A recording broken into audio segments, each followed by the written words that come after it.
الحمد لله، والصلاة والسلام على رسول الله. أما بعد، فمسألة مهمة ونحن مقبلين على شهر رمضان، وهي زكاة المال.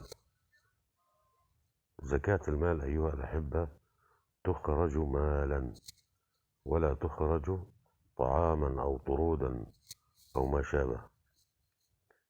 وزكاة الفطر تخرج طعاما وليس مالا. هذه هي سنة النبي محمد صلى الله عليه وسلم، فيجب الانتباه لهذا الأمر التعبدي.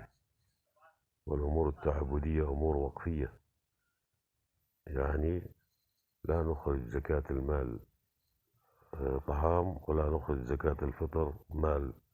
والحمد لله رب العالمين.